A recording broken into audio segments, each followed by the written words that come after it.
Sí, pueden ver la presentación, ¿verdad? Se ve. Órdenes sagradas. Buen provecho. Ay,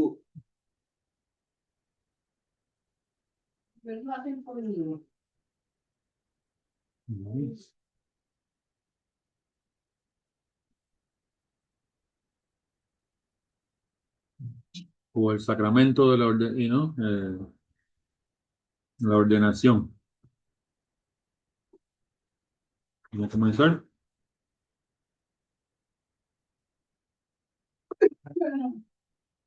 Las órdenes sagradas son el sacramento mediante el cual el clero es ordenado para celebrar los diversos servicios de la iglesia.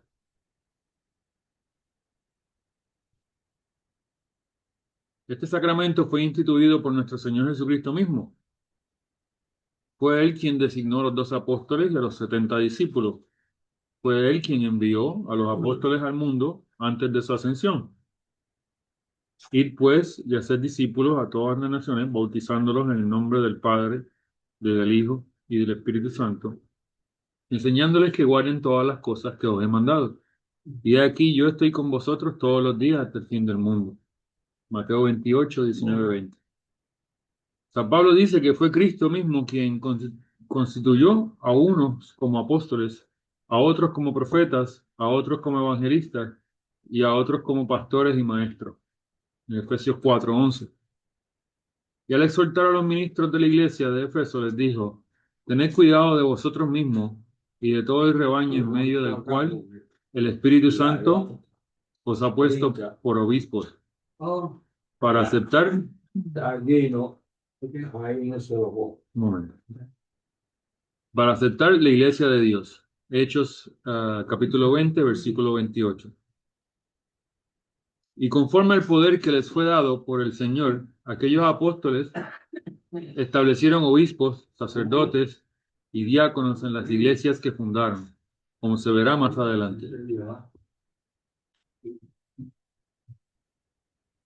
Existen dos signos visibles: la imposición de manos. La Biblia establece que todo esto se realizaba en el caso de los obispos. Timoteo 4:14, segunda de Timoteo 1:6, de los presbíteros a sacerdotes, en Timoteo 5:22, y de los diáconos, Hechos 6:6. Y citas, primera de Timoteo 4:14, no descuides el don que hay en ti, que te fue dado mediante profecía con la imposición de las manos del presbítero. Segunda de Timoteo 1:6, por lo cual te aconsejo que avives el fuego del don de Dios que está en ti por la imposición de mis manos.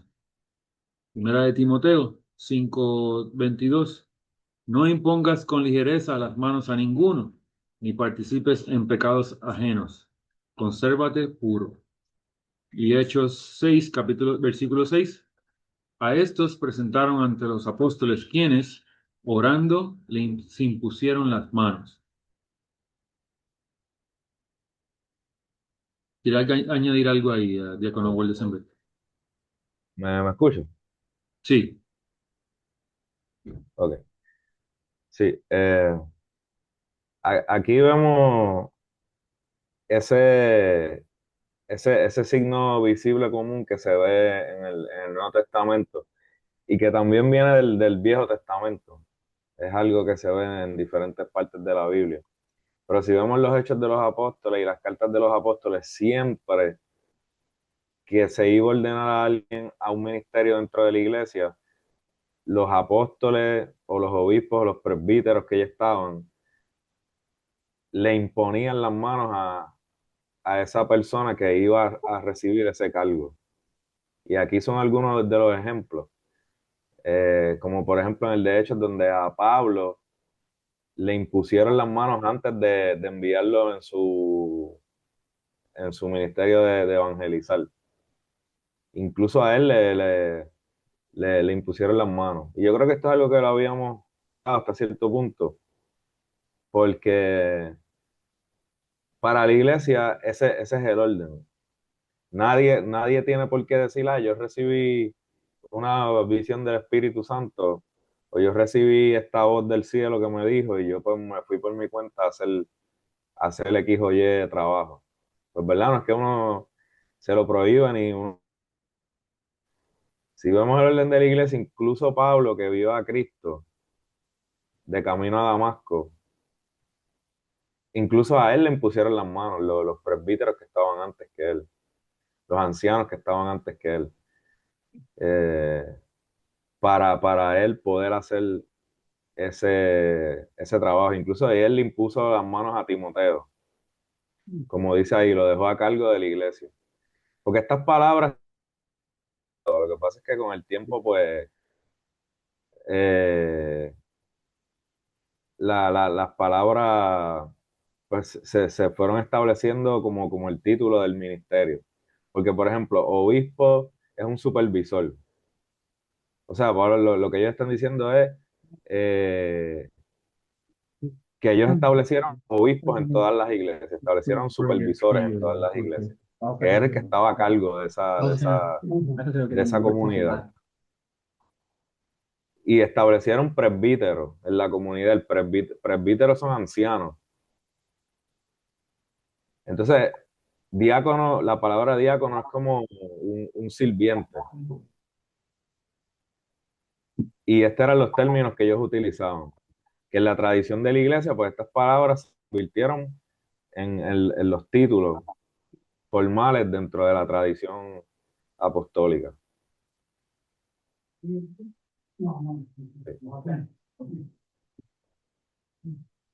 Sí, yo quería añadir, que no sé si está aquí en la presentación, pero por ejemplo hoy en la liturgia leímos, como el evangelio de hoy de la liturgia de hoy, fue Juan 20 del 19 al final, el 19 al 31 me parece, 19 al final. En esta historia de hoy de lo que se hablaba en la liturgia hoy, nos habla de cuando Jesucristo se le aparece por segunda vez a los apóstoles, cuando ellos están reunidos a puerta cerrada y él pasa a través de la puerta, eh, y entonces le dice, la paz esté con ustedes. En ese pasaje también Jesucristo sopla a ellos y les dice, reciban el Espíritu Santo, ¿verdad? Y eso es exactamente lo mismo que se practica desde aquel entonces hasta el día de hoy, así como le impusieron las manos a Pablo y Pablo impuso las manos a Timoteo. Asimismo, hasta el día de hoy, el obispo sopla el Espíritu Santo a aquel a quien le pone las manos encima para ordenarle. So, en ese momento, como le dicen, no sé si le dicen el upper room o el cuarto alto donde estaban reunidos los apóstoles, en ese momento Jesucristo ordena a los apóstoles y les da un primer soplo del Espíritu Santo, aunque después todos los discípulos, apóstoles, la iglesia primitiva, original, los 120 que se llaman los que componían la iglesia, que estaban ahí reunidos en Pentecostés cuando recibieron ya entonces de forma, ¿verdad? Con poder y gloria, el Espíritu Santo, con las llamas de fuego, el hablar en lengua, todo esto que sabemos. Pero en privado, Jesucristo sopló en ellos el Espíritu Santo, aparte, como apóstoles, como sus discípulos, sus 12 apóstoles, sus 12, ¿verdad? Y eso hasta hoy en día se sigue haciendo lo mismo, esa sucesión apostólica desde Jesucristo, estableciendo su sacerdocio con sus 12 apóstoles, comienza la sucesión apostólica. ¿Ok? Vamos a seguir.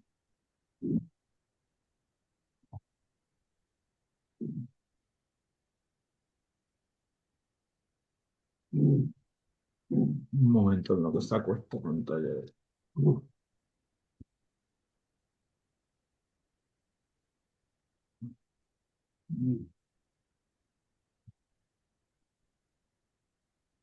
Las oraciones de consagración. Estas acompañan la imposición de manos en la ordenación. Y citas, Hechos 6:6. A estos presentaron ante los apóstoles quienes, orando, les impusieron las manos. Hechos 14:23. Y constituyeron ancianos en cada iglesia y habiendo orado con ayunos, la encomendaron al Señor en quien habían creído.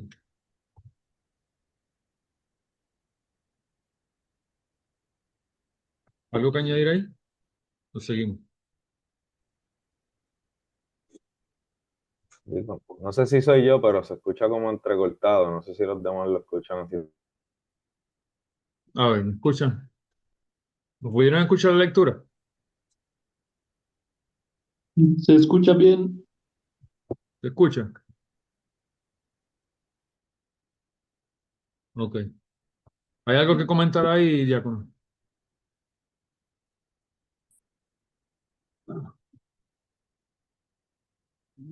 Parece que es allá, Diácono. Ahí te voy a regresaste. ¿Hay algo que quieras añadir ahí, en esas dos citas?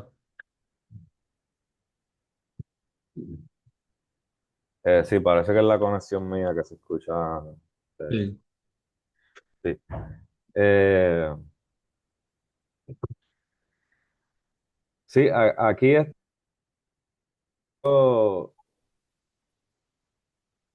ellos, como se menciona, ellos constituyeron ancianos o presbíteros en todas las iglesias que ellos iban estableciendo. Entonces, algo que me gustaría resaltar es cómo esto se ve en las imágenes del Viejo Testamento.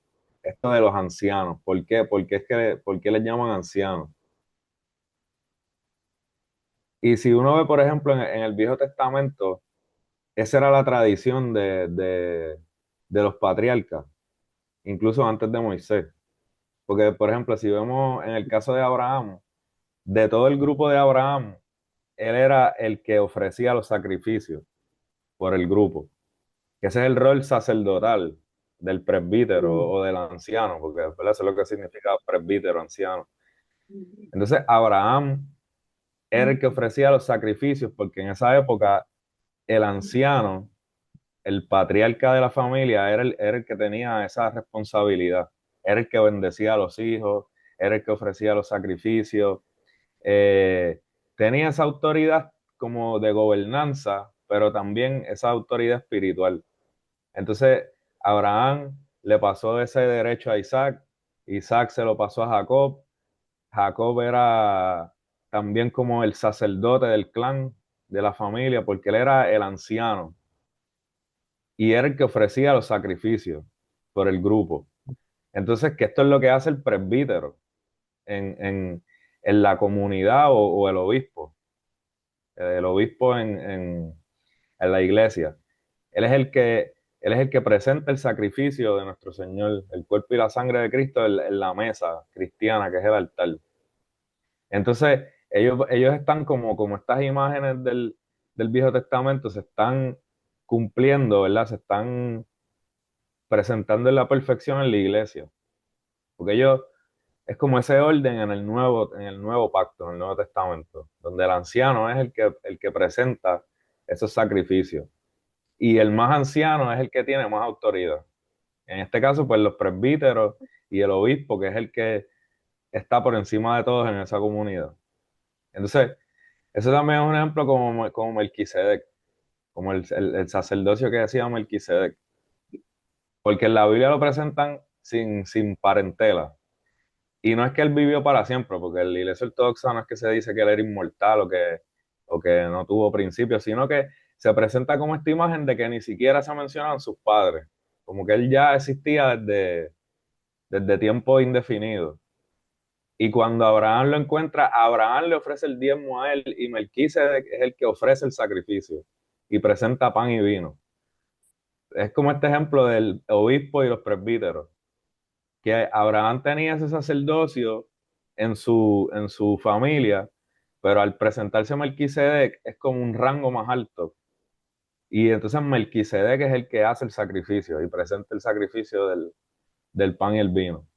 Entonces en la iglesia, pues vemos este orden también. Cristo es como esa imagen de Melquisedec, el sumo sacerdote, y Abraham es como esta imagen del obispo, que está bajo el sumo sacerdote, pero tiene el derecho en su iglesia, en su casa, en su grupo, de ser el que presenta el sacrificio y ser el que bendice y ser el que pasa ese derecho a la próxima generación. Así como él se lo pasó a Isaac, Isaac se lo pasó a Jacob, y así siguieron pasándose el derecho de los primogénitos hasta que Moisés institucionalizó el sacerdocio levita. ¿Verdad? Y ahí cambió, pero es como esta imagen del sacerdocio patriarcal como manifestándose también en la iglesia, si lo vemos de esa manera.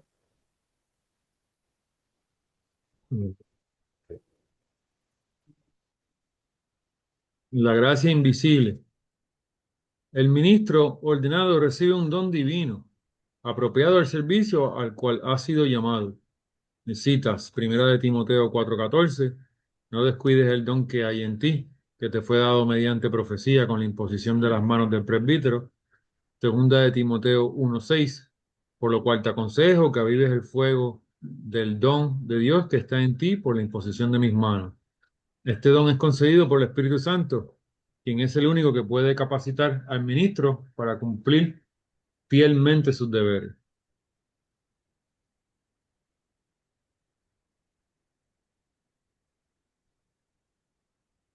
Entonces, es un derecho que viene por el don del Espíritu Santo. No es algo que pueda hacer cualquier humano. Entonces, por eso es que es algo que se pasa, porque Cristo se lo pasó a los apóstoles y los apóstoles a su vez lo fueron pasando. Es como lo que hablamos de la crismación. Tiene que venir de alguien anterior. Tiene que venir directo de la raíz. No puede venir del aire, ¿verdad? No puede venir de alguien que simplemente dijo, pues yo voy a hacer mi iglesia y empezó a hacer una tradición. No, tiene que venir de la raíz. La sucesión que viene desde Cristo, los apóstoles que fueron pasándose ese don. Así como mismo los patriarcas se pasaban la bendición de la primogenitura de una generación a otra. ¿Verdad? Tiene que venir en esa línea. Disculpen, una llamada.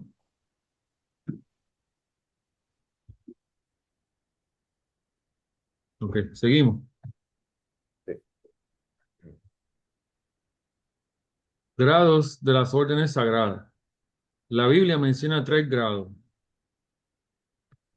obispo, sacerdote o presbítero y el diácono.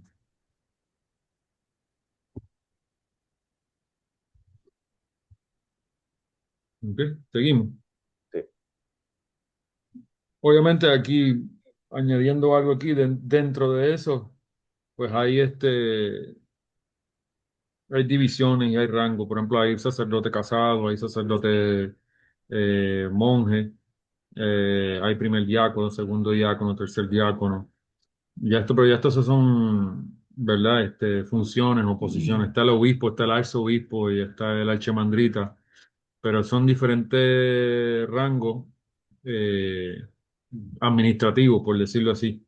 La Biblia no menciona estos 3 grados, pero ya entra hoy en día en la práctica, pues ahí se han ido haciendo, bueno, pues un obispo que cubre varias regiones donde hay otros obispos, pues entonces el líder de todo eso, pues sería el arzobispo, ¿verdad? Y así por el estilo. Lo seguimos. El obispo. Este es el grado más alto. En Primera de Timoteo 3, Tito 1 y otros pasajes, la Biblia da instrucciones detalladas para la elección de los obispos. Al obispo se le conceden los siguientes derechos: la ordenación del clero, fueron los apóstoles quienes consagraron obispos. Segunda de Timoteo 1:6, ordenaron sacerdotes, Hechos 14:23, y diáconos, Hechos 6:3-6. Y a los obispos, a quienes los apóstoles consagraron, se les otorgó ese derecho de ordenar.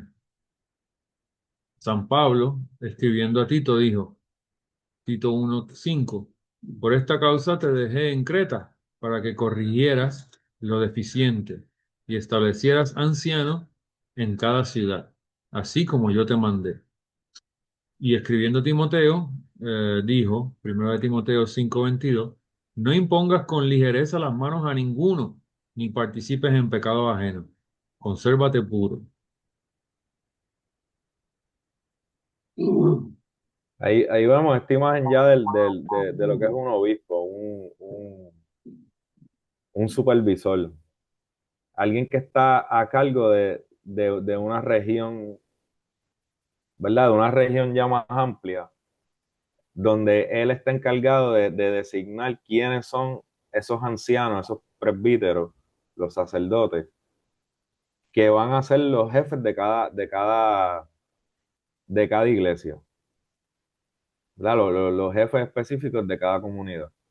Y ese es el orden que todavía se sigue, obviamente más elaborado, porque en ese momento estamos hablando de que la iglesia pues era un grupo relativamente pequeño de personas. Con el tiempo pues siguió creciendo y ya de las decenas de miles pasaron a los cientos de miles y en algún momento pues llegó a los millones de personas.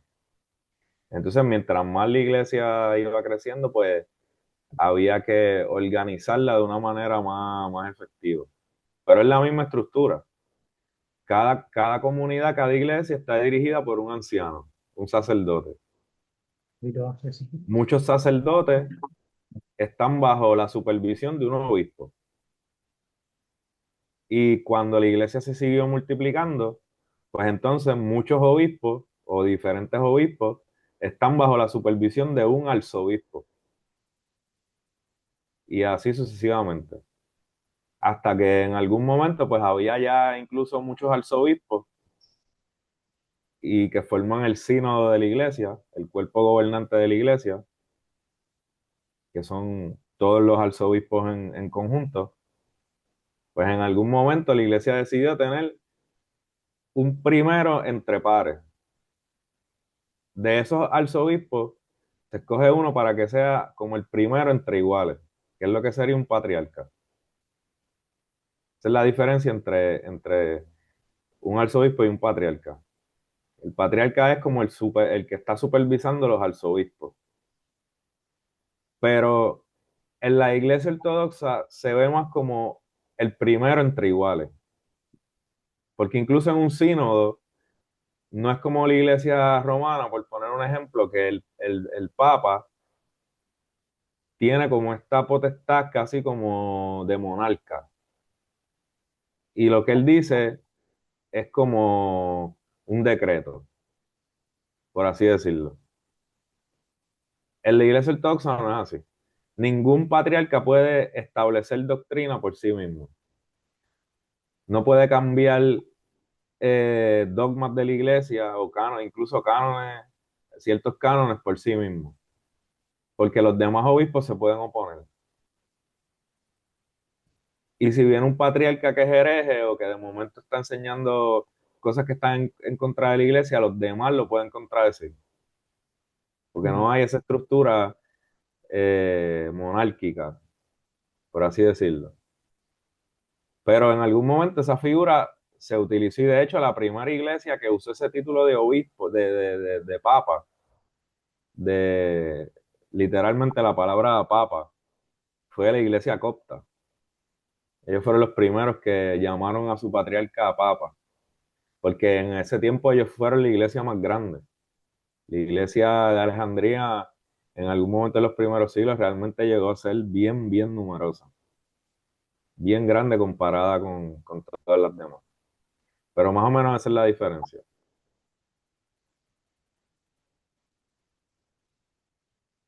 Y aquí también en 1 Timoteo 5:22 nos dice algo bien interesante, que es no impongas con ligereza las manos a ninguno, ni participes en pecado ajeno, consérvate puro.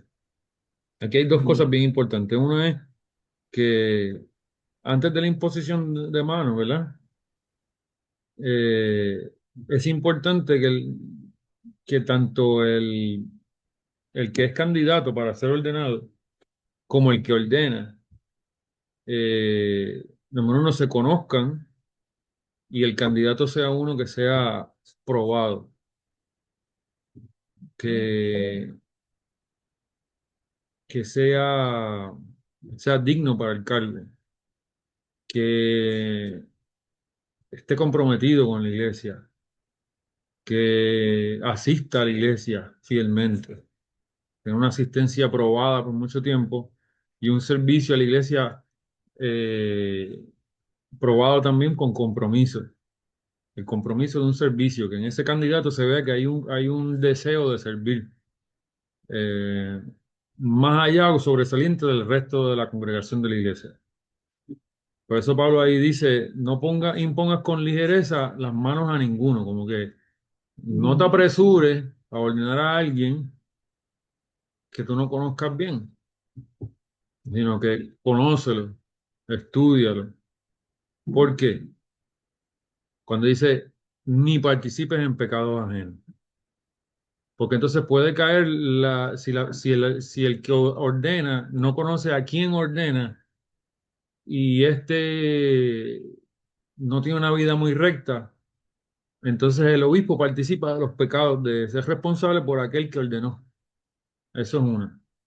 Y dice, consérvate puro. ¿Y por qué? Porque se espera del clero, ¿verdad? Se espera de ya sea diácono, sacerdote, obispo, que sean puros, que tengan una vida íntegra, que tengan una buena conducta, que si son casados, pues conduzcan sus casas con rectitud, ¿verdad? Si son monjes, pues que tengan también un ejemplo, que sean un ejemplo y se comporten con rectitud y manejen su asunto y su vida personal, su vida espiritual, sobre todo con rectitud. Que sean ejemplar para la iglesia, que no causen escándalos en la iglesia, que no tengan que nadie hablar mal de ellos en la iglesia, porque estas cosas afectan a la iglesia. Por eso hay que Pablo le dice, advierte a Timoteo, le dice, no impongas con ligereza las manos a ninguno. Tú estudialo, tú conócelo primero, que sea aprobado, ni participes en pecados ajenos, consérvate puro. Le da ahí como una advertencia. Seguimos. Juicio y corrección del clero. Primera de Timoteo 5, 19, 20. Contra un anciano no admitas acusación, sino con dos o tres testigos. A los que persisten en pecar, repréndelos delante de todos, para que los demás también teman. Consagrado, consagración del santo crisma. El obispo consagra el aceite santo utilizado en el sacramento de la confirmación.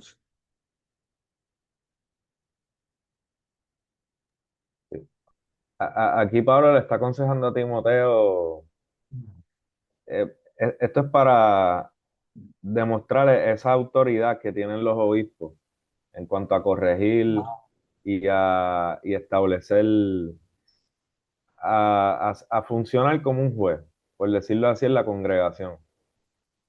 En una de las cartas de Pablo, él le está diciendo, él dice en las cartas de cómo ustedes van a acusar a un hermano contra un juez pagano. Él presenta este argumento. Si ustedes tienen un problema entre ustedes, ¿cómo ustedes siendo cristianos van a ir a acusar a su hermano ante un juez pagano que no va a tener los mismos criterios que ustedes? Preséntenlo a la iglesia y que se resuelva en la iglesia si tienen un problema. Y también ahí pues hay que ver las palabras de nuestro Señor que dice, si tú tienes un problema con tu hermano, resuelve con él antes de llegar al juez. O sea, trata de resolver tú con él incluso antes de presentárselo a alguien. Pero los obispos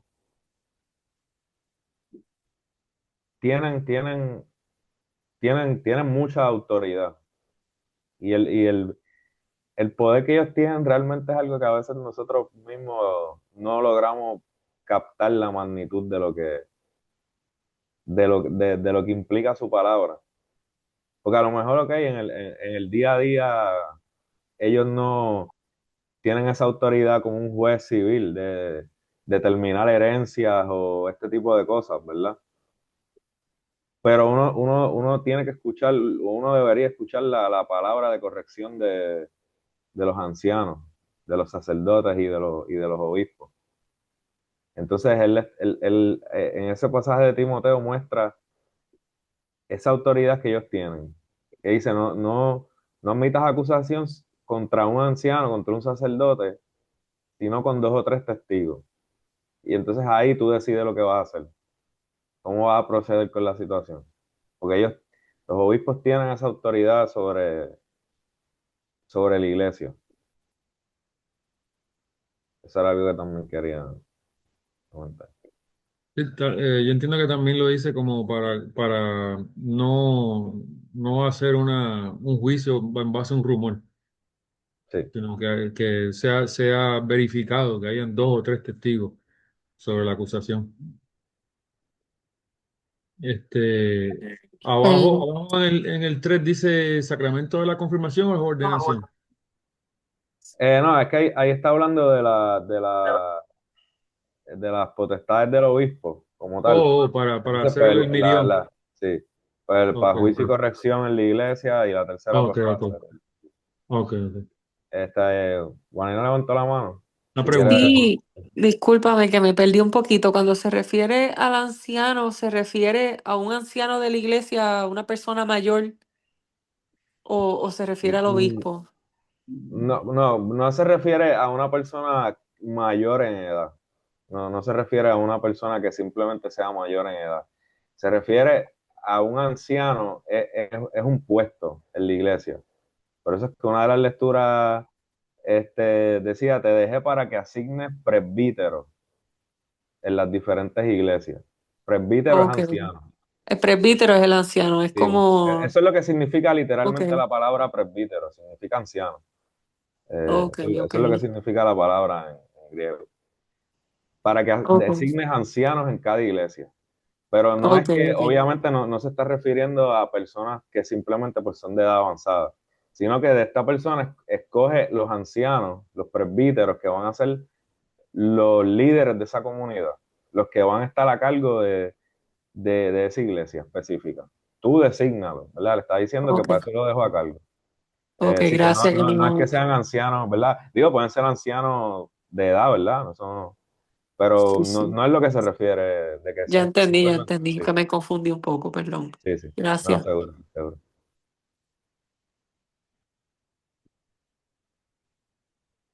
Consagración del altar y vaso sagrado en caso de construir una nueva iglesia o al preparar nuevos utensilios litúrgicos. Celebración de todos los sacramentos.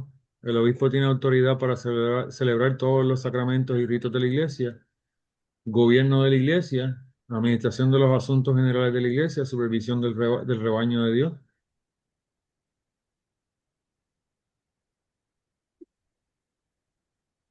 Seguimos. Sí, Sacerdote presbítero. Los sacerdotes son mencionados en muchos lugares de la Biblia. Hechos 14:23. Y constituyeron ancianos en cada iglesia, y habiendo orado con ayunos, los encomendaron al Señor en quien habían creído. Primera de Timoteo 5:17, los ancianos que gobiernan bien sean tenidos por dignos de doble honor, mayormente los que trabajan en predicar y enseñar. Tito 1:5, por esta causa te dejé en Creta, para que corrigieras lo deficiente y establecieras ancianos en cada ciudad, así como yo te mandé. Santiago 5:14, ¿está alguno enfermo entre vosotros? Llame a los ancianos de la iglesia y oren por él, ungiéndole con aceite en nombre del Señor.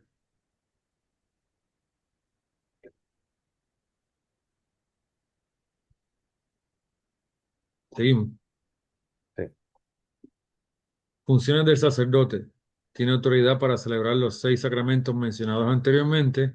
Puede celebrar todos los ritos de la iglesia. tiene la responsabilidad de enseñar y predicar. Mm. Los 6 sacramentos porque los sacerdotes no pueden ordenar.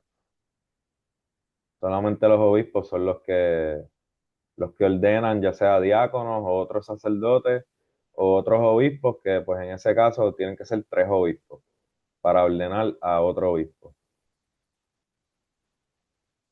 Pero los demás sacramentos, pues sí lo pueden hacer los sacerdotes según su criterio. El diácono. Los diáconos son mencionados en la Biblia en Hechos 6, verso 3 al 6.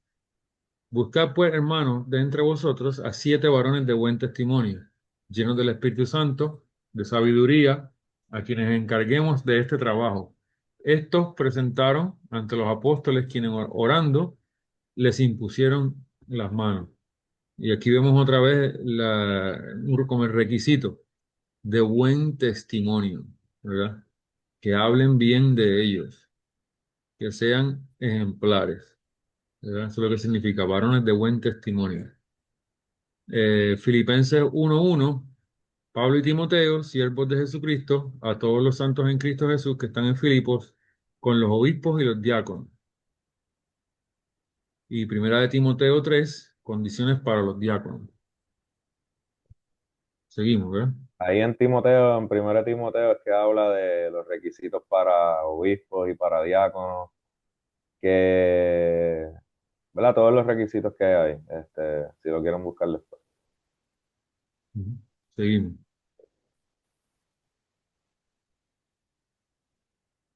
Funciones del diácono. No tiene autoridad para celebrar los sacramentos, asiste al sacerdote y al obispo, mantiene el orden en la iglesia, lee las escrituras, enseña y predica, y realiza cualquier servicio que le sea encomendado. Entonces es que diácono, realmente lo que significa diácono es un sirviente, eh, Ayudante. un ayudante. Por eso es que los apóstoles en algún momento, como vimos en el slide anterior, ellos decidieron apartar 7 varones de buena reputación y ordenarlos y le impusieron las manos para que los ayudaran en el mantenimiento y en la administración de la iglesia, para ellos poder dedicarse plenamente a evangelizar. Y encomendaron a los diáconos realizar eh, pues esas otras funciones. Y pues así básicamente se ha mantenido el orden de la iglesia. Por eso los diáconos realmente son sirvientes, son ayudantes. Nosotros realmente no podemos administrar ningún sacramento. Ni siquiera echarle la bendición a alguien. Y todo eso Solamente son, ajá, esto es el sacerdote, exclusivo del sacerdote. Solo el sacerdote bendice, el sacerdote ora por ti, ora por tu sanación. El diácono no. El diácono ora por sí mismo y si está casado puede bendecir a su familia, orar por su familia, por el sí, por él mismo, pero por otros no puede. ¿Ok? Seguimos. el- Francisco pregunta si el diácono puede dar la comunión y la iglesia te va a dar en el caso de necesitarse. No, Sí, solamente la sangre. El sí. primer No, diácono puede servir el cáliz, la copa, la cuchara. El sacerdote le da el pan y el primer diácono le da el vino. sí. Pero la Sí, comunión como tal porque no. nosotros aguantamos la copa y la sangre se sirve con una cuchara para los que, ¿verdad? Los que han ido a la iglesia y lo han visto, porque nosotros no la tocamos realmente. Lo mismo con el cuerpo. Nosotros ni siquiera lo tocamos nosotros. Solamente lo toca el sacerdote. Él es el único que realmente lo toca con las manos y lo da. Eh, la iglesia de nosotros es bien estricta con eso. No es como, por ejemplo, en otras que hay lo que le llaman ministros de Eucaristía, que incluso le dan esa facultad a personas que ni siquiera son diáconos. y le llaman así ministros de Eucaristía para dar la comunión, pero en nuestro caso no. Solamente los sacerdotes o los obispos son los que dan la comunión. En el caso de un enfermo, alguien que no pueda ir a la iglesia, se le puede llevar. Se pueden hacer los arreglos para llevársela donde esté. Pero es el sacerdote el que lo hace, realmente.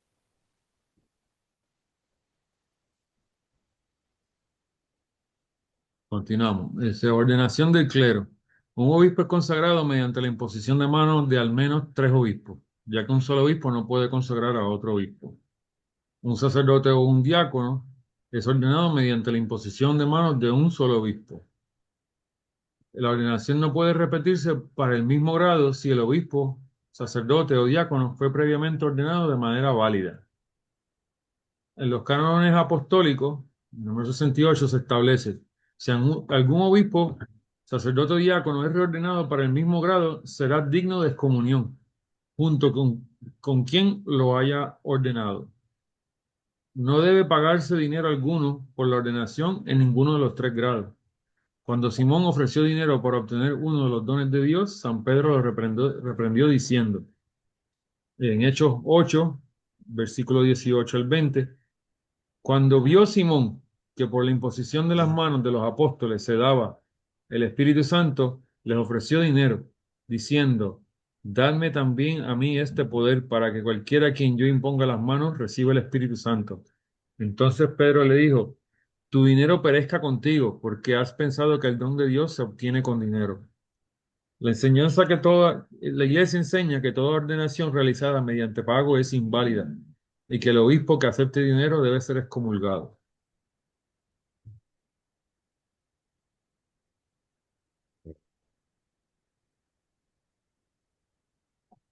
Seguimos.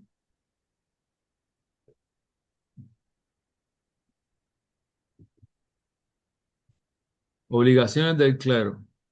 Antes de la ordenación, aquellos que son escogidos para las órdenes sagradas deben estar seguros de que su llamado proviene de Dios. Hebreos 5:4. Y nadie toma para sí esta honra, sino el que es llamado por Dios, como lo fue Aarón. Ser irreprochable, como ejemplo para la congregación. Timoteo, 1 Timoteo 4:12. Ninguno tenga en poco tu juventud, sino sé ejemplo de los creyentes en palabra, conducta, amor, espíritu, fe y pureza. Además, en 1 Timoteo 3 y Tito 1, San Pablo establece múltiples requisitos que deben considerarse al elegir obispos y diáconos. Tener conocimiento sólido de la Biblia y de las enseñanzas de la Iglesia. Deben estar bien formados en la doctrina, capaces de enseñar correctamente.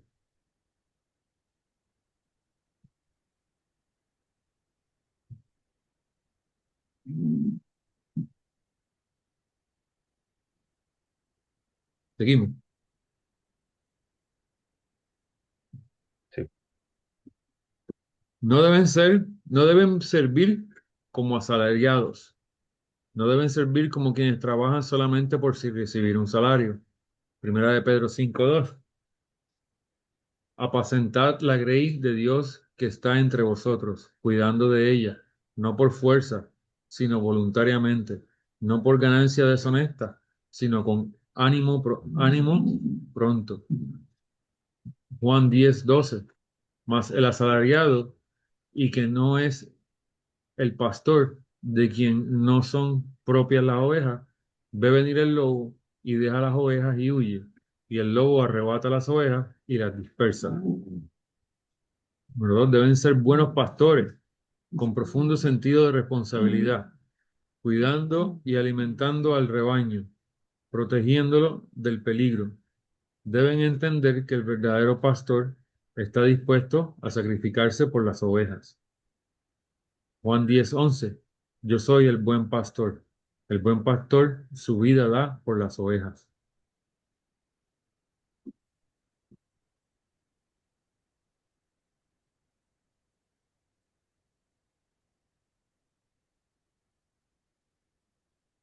Y si uno se pone a pensar en eso, eh, el sacrificio que tienen que hacer los sacerdotes y los obispos por nosotros, por todos, para que la iglesia realmente se pueda mantener. Incluso en el caso de los sacerdotes casados, las esposas de los sacerdotes también. Eh, o sea, es una vida de sacrificio por la comunidad, realmente. Si uno lo ve, empezando con los obispos, ellos tienen que estar completamente dedicados a la iglesia. En nuestra tradición, los obispos tienen que ser célibes, ¿verdad? Tienen que ser monjes. Son personas completamente dedicadas al servicio.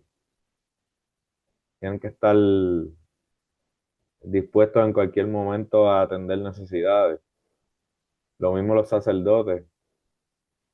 Tienen una responsabilidad bien, bien, bien grande, y sobre todo los que tienen iglesias grandes, este, de atender llamadas de emergencia, crisis familiares. Imagínense cuántas situaciones se les presentan a ellos. Tener la disciplina de los ayunos, la disciplina de la abstinencia. Imagínense, por ejemplo, por poner un ejemplo, ¿verdad? ¿Verdad? Para ver el sacrificio que muchas veces ellos hacen por la congregación y uno no se da cuenta. O son cosas que a lo mejor uno no ha visto, pero es una vida bien de servicio completo, porque, por ejemplo, eh, para un sacerdote servir en el altar un domingo y administrar la Eucaristía y recibir la Eucaristía, él tiene que estar en abstinencia por lo menos desde el viernes. Entonces la esposa tiene que estar obviamente de acuerdo con todo eso. Y si él va a servir todas las semanas, pues eso es todas las semanas. Eso es el sacerdote, ¿verdad? Los feligreses, pues es diferente. Pero el sacerdote que va a estar ahí todos los domingos, tiene que velar eso todos los domingos, todas las semanas, todos los fines de semana. A lo mejor en iglesias allá en Etiopía, donde hay mucho clero, pues se pueden turnear y la carga no es mucha, porque a lo mejor un fin de semana, pues uno no va a servir y pues lo puede coger un poco más relajado, ¿verdad? Pero los que tienen esa responsabilidad todo el tiempo, es un sacrificio bien grande realmente. Y así mismo, pues, ¿verdad? Los obispos y todo lo demás, pues, hacia arriba en la estructura de la iglesia. Para uno tener una idea de, entonces, encima de eso, atender su familia, atender su casa, atender su trabajo, más atender todos los problemas que le pueden surgir, confesiones, escuchar problemas, ¿verdad? Que te llaman a ti bien tarde de noche porque alguien de tu iglesia se está muriendo, tiene una enfermedad y quieren que tú vayas a rezar por él. Tarde en la noche, ¿qué vas a decir que no? Que tienes sueño, que tienes que trabajar mañana. Digo, no es humano, ¿verdad? Pero ellos lo hacen. Entonces, es un sacrificio bien grande realmente. Y pues hay que apreciarlo porque gracias a ese sacrificio es que nosotros podemos comer del cuerpo y la sangre de nuestro Señor y que tenemos acceso a eso. Alguien, así como Cristo se sacrificó para que nosotros podamos salvarnos, eso es lo que vive la iglesia. Así, alguien se tiene que sacrificar para que una sola persona que se sacrifique, una comunidad entera pueda hacer la comunión. Y así nosotros, cada quien se sacrifica un poco y pone de su parte para que la iglesia fluya. Algunos llevan cosas, otros cantan, otros limpian la iglesia, otros arreglan, otros cocinan, otros atienden, ¿verdad? X o Y cosas. Todo el mundo da algo, todo el mundo sacrifica algo para que todo funcione, pero ellos especialmente es mucho, de verdad, el sacrificio es significativo, realmente.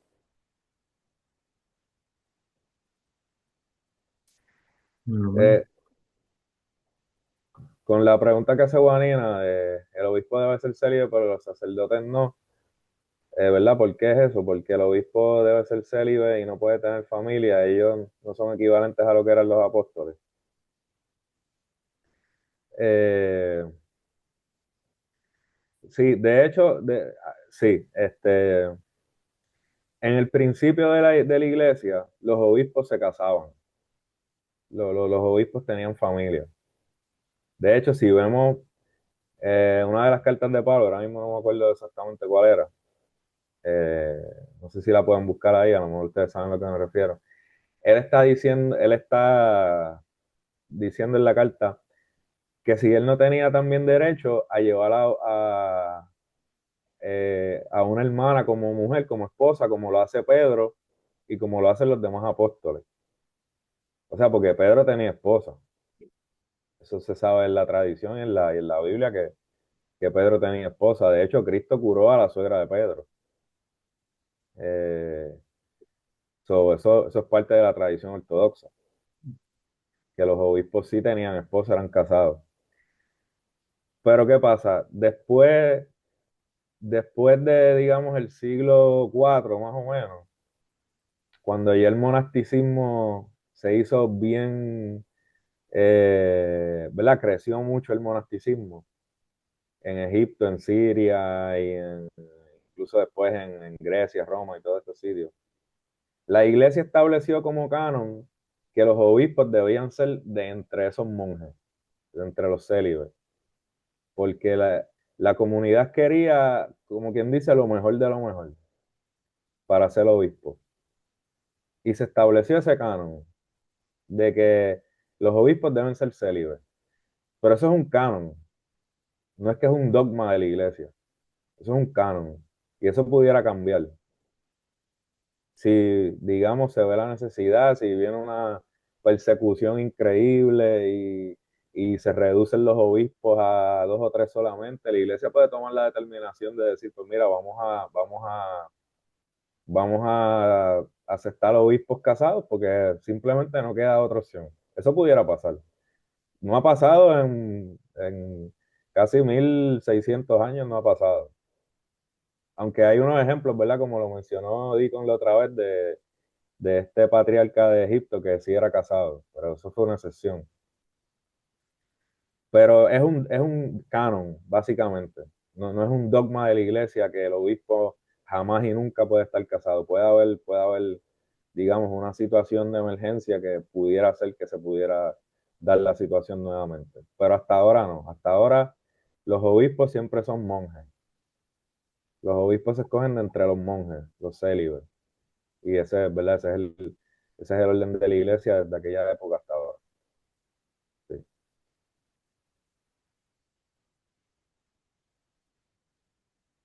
Y hay otra pregunta del hermano Francisco que dice, ¿para que un sacerdote sea ordenado debe existir la aprobación de la familia, del padre espiritual, del obispo de la comunidad? Sí, especialmente de la familia. Si es vamos a decir que es un diácono casado y lo van a ordenar inclusive aún puede ser un laico casado que vaya a ser ordenado diácono, tiene que aprobar la familia. La Sí. familia tiene que Sobre estar todo de el esposo. acuerdo, la esposa. Y los hijos también. Ujú. Porque los hijos van a sufrir también la bastante ausencia ya sea del diácono o el sacerdote. Su papá se va a tener que partir en 15 pedacitos, ¿verdad? Tanto para atenderlos a ellos, atender el trabajo, atender iglesia, atender feligreses, atender por ahí a veces yo en internet veo memes de esos que dicen el sacerdote, oren por su sacerdote, porque su sacerdote hace de plomero, de mecánico, de consejero, de abogado, de electricista, de psicólogo, de consejero matrimonial, o sea, hace de todo, pinta, es pintor, carpintero, a veces tiene que hacer 20 30 obligaciones distintas o tener 20 30 habilidades distintas para echar la iglesia hacia adelante. Por eso siempre en la iglesia, hasta mismo en la misma liturgia, dice, oremos por los diáconos, obispos, sacerdotes, por todo el clero, se pide mucha oración, porque, ¿verdad? La responsabilidad es grande. El peligro es grande también. La lucha es grande. Si la lucha espiritual por un laico es fuerte, para un sacerdote, un diácono, un obispo es mucho más fuerte todavía. Eh, Satanás siendo un estratega militar, ataca estratégicamente a la iglesia, como si fuera un general de un país enemigo. Trata de cortarle la cabeza a la iglesia. Porque Satanás sabe que si, por ejemplo, hace caer un diácono, hace caer también al sacerdote. Si hace caer al sacerdote, hace caer a la iglesia. Si hace caer a una iglesia, puede hacer caer a un obispo o a un archimandrita. Si hace caer a un archimandrita, puede hacer caer a un obispo. Si hace caer a un obispo, puede hacer caer al patriarca. Y si hace caer al patriarca, destruyó a la iglesia. Y Satanás siempre anda buscando eso, anda buscando destruir la iglesia y la obra de nuestro Señor. Por eso es importante que oremos por nuestro obispo, patriarca. Durante toda la liturgia oramos por ellos. Cada vez que se celebra liturgia se ora por todo. Diáconos, sacerdotes, patriarcas, arzobispo, obispo, ¿verdad? Eh, Creo que ya están todas las preguntas del chat, ¿verdad? Entonces los obispos siempre se eligen de los monjes. Sí, los obispos se escoge un monje de un monasterio o de alguna iglesia que sirva en una iglesia y de algún monje se escoge un obispo. Eh,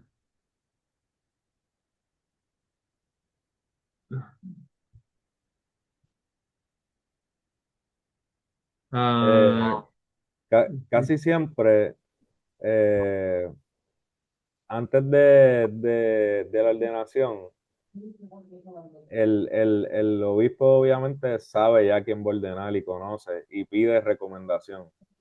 ¿Verdad? Casi siempre se pide piden una carta de recomendación que la congregación debe firmar y se busca el consenso, ¿verdad?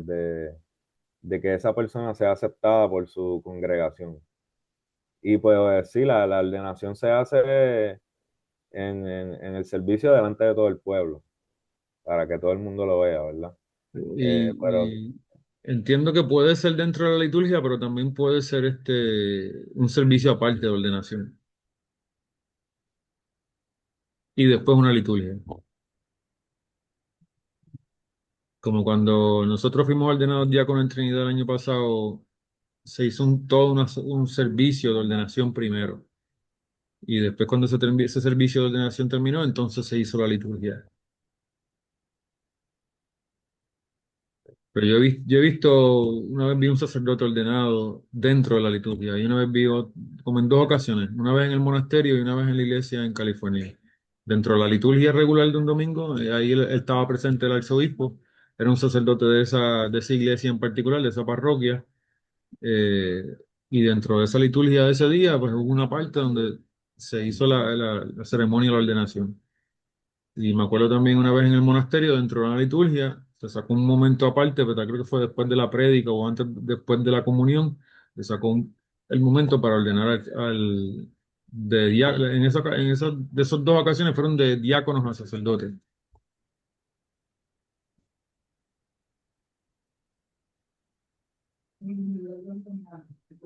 Tenemos más slides. Hay más, ¿verdad? no estoy seguro, creo que A ver, ¿qué más tenemos por estoy aquí? seguro.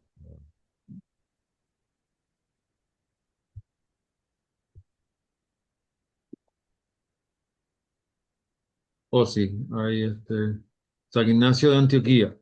Asegúrense de servir todos al obispo, así como Jesucristo sigue al Padre y el presbítero como a los apóstoles, y respeten a los diáconos como institución de Dios. Que nadie haga nada relacionado con la iglesia sin el obispo. Considérese válida aquella Eucaristía que sea celebrada por el obispo o por quien él haya autorizado. Donde quiera que esté el obispo, allí está también la comunidad. Así como donde está Jesucristo, allí está la Iglesia Católica. No es lícito sin el obispo ni bautizar, ni celebrar el agape.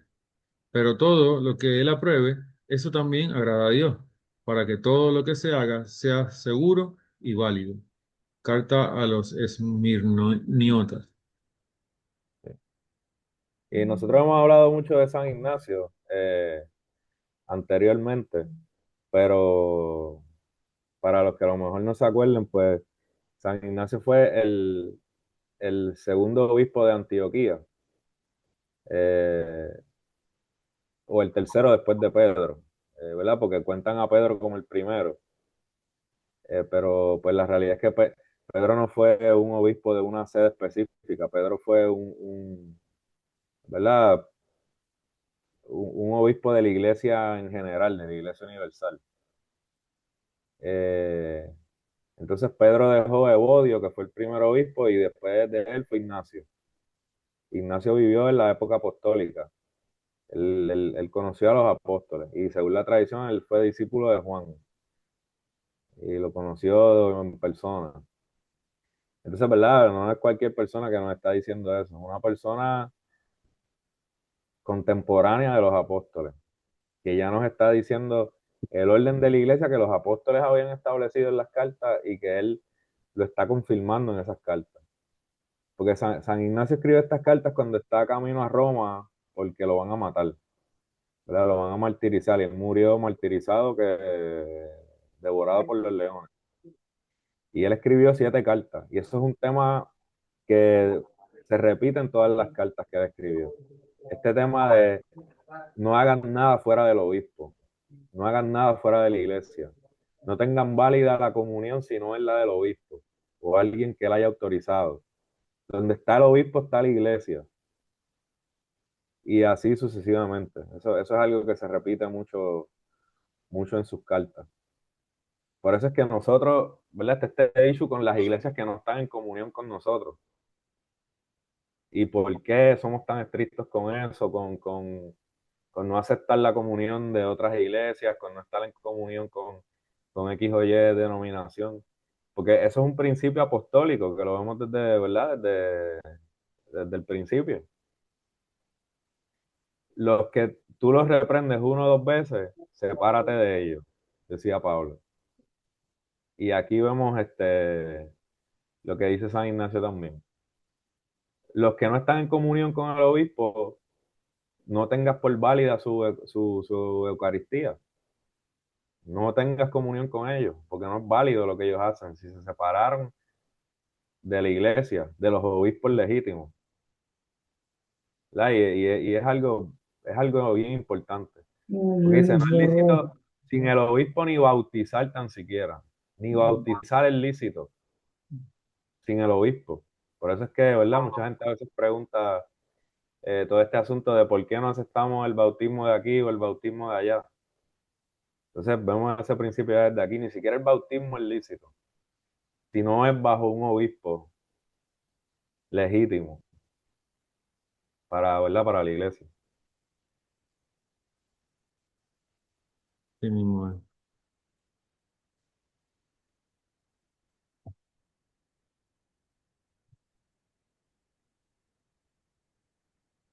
San Ignacio de Antioquía, Tengo porque una está... anterior, yo creo. Ah, Había una anterior a esa. Sí. Entonces dice, así como el Señor no hizo nada sin el Padre, estando unido a Él, ni por sí mismo, ni por medio de los apóstoles, así tampoco ustedes hagan nada sin el obispo y los presbíteros.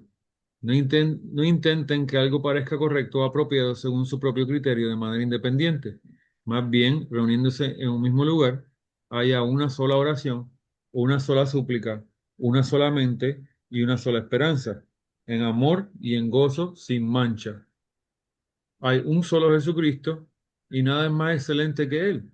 Por tanto, corran todos juntos como hacia un solo templo de Dios, hacia un solo altar, hacia un solo Jesucristo, que procede de un solo Padre y está con Él y Él ha vuelto. Carta a los Magnesios.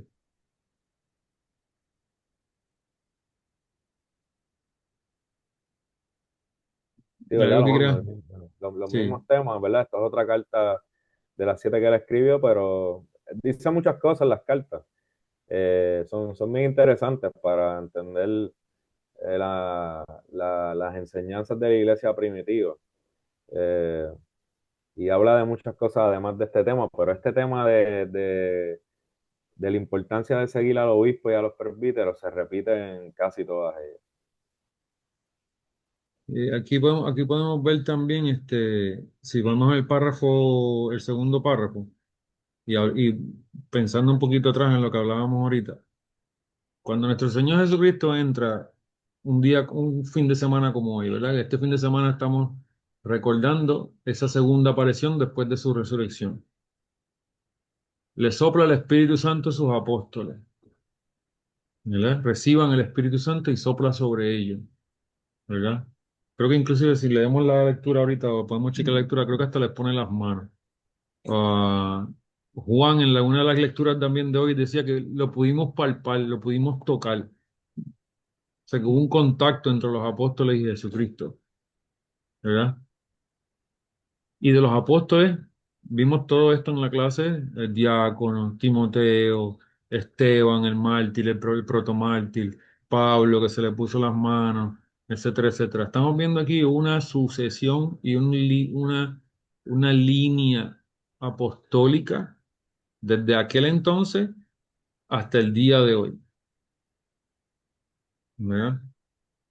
Si, por ejemplo, buscamos a nuestro arzobispo de aquí, vamos a decir, vamos a traerlo acá, ahora aquí a nosotros, a lo que nos compete aquí a nosotros.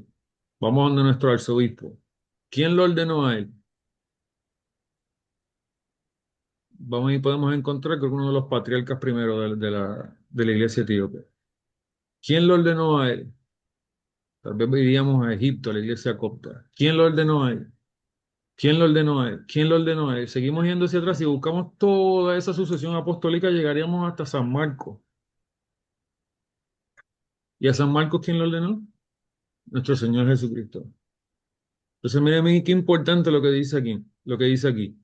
Más bien reuniéndose en un mismo lugar, haya una sola oración, una sola súplica, una sola mente, una sola esperanza, en amor y en gozo sin mancha. Hay un solo Jesucristo y nada es más excelente que Él. Estamos viendo el sacerdocio de Jesucristo, establecido desde aquel entonces hasta el día de hoy. Por tanto, corran todos juntos hacia un solo templo de Dios, hacia un solo altar, hacia un solo Jesucristo, que procede de un solo Padre y está con Él y Él ha vuelto.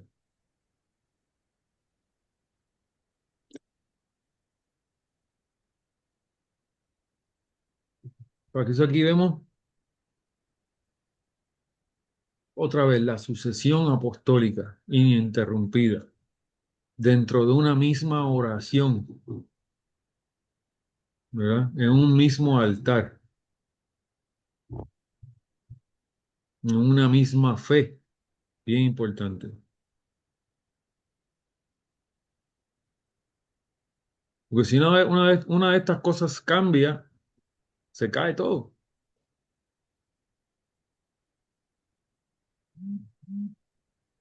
Si alguna de estas cosas es tocada, se cae todo. Seguimos. San Ignacio de Antioquía. Porque estando sujetos al obispo como a Jesucristo, me parece que no viven según los hombres, sino conforme a Jesucristo, quien murió por nosotros, para que, creyendo en su muerte, puedan escapar de la muerte.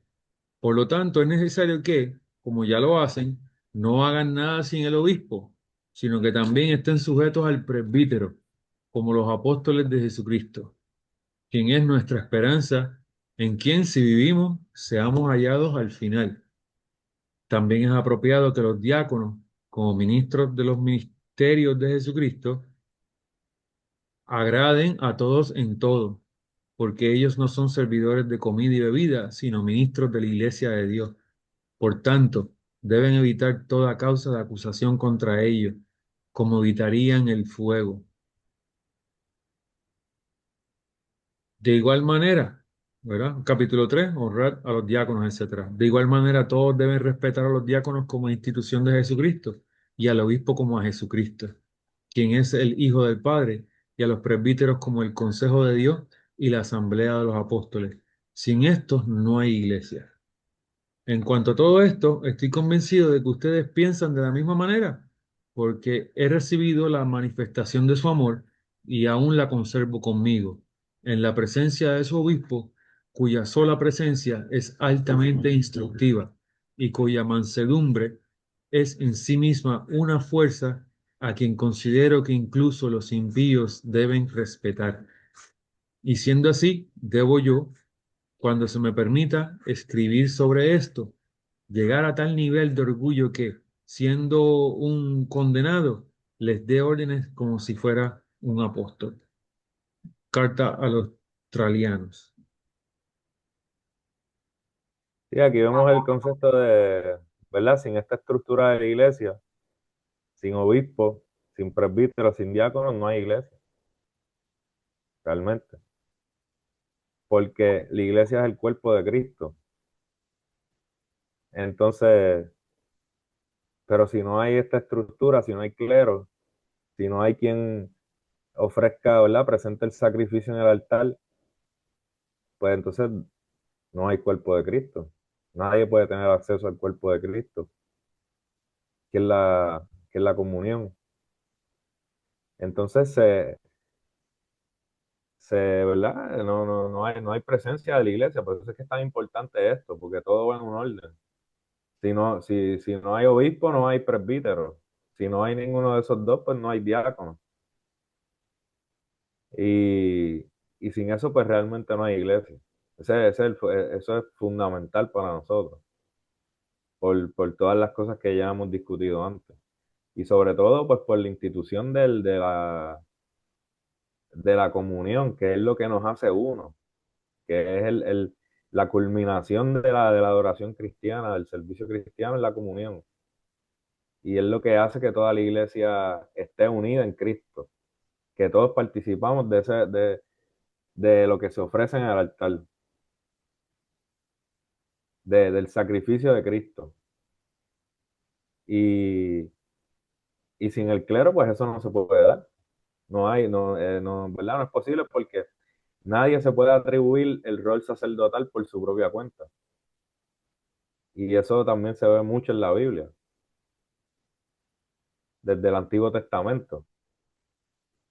Cuando Saúl quiso ofrecer el sacrificio que se supone que hubiera ofrecido Samuel, eh, pero Saúl lo ofreció porque Samuel no acababa de llegar y ya se estaba desesperando. Y vino Saúl y ofreció el sacrificio. Y cuando Samuel llegó, lo dijo, ¿pero y qué tú hiciste? Ahora por esto Dios te va a quitar el reino a ti y se lo va a dar a otro. Por tú haber usurpado el sacerdocio, porque eso no te tocaba a ti. Eso no es, eso, tú no eres un sacerdote. Tú no puedes hacer esto. Entonces, así es, ese es el mismo respeto que hay en la iglesia también. Ese rol sacerdotal de presentar el sacrificio, de manejar el altar y de presentar la ofrenda en el altar, eso es de los que están ordenados para hacerlo, no es de cualquier persona. Es de una persona que fue consagrada para eso, por alguien que estaba antes que él y le dio esa facultad de ejercer el sacerdocio. No es que cualquiera puede pararse en la iglesia en el altar y bendecir el pan y el vino. Y, ¿sabes? Eso para nosotros sería un sacrilegio realmente. Ni siquiera nosotros los diáconos podemos hacer eso. Este, entonces es algo que se toma bien en serio. Este asunto de quién es el que puede ejercer esa función de sacerdote,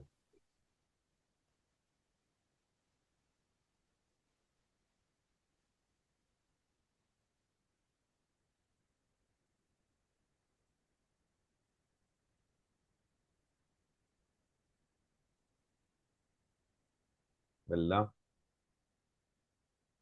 Y eso es un tema muy importante porque, ¿verdad? Muchos protestantes dicen, todos somos sacerdotes. Porque Pedro dice, ustedes son este real sacerdocio, nación santa, pues eso es que todos somos sacerdotes. Y eso es un error craso, realmente. Porque si vemos ahí, Pedro está citando el Viejo Testamento, donde Dios dice eso también.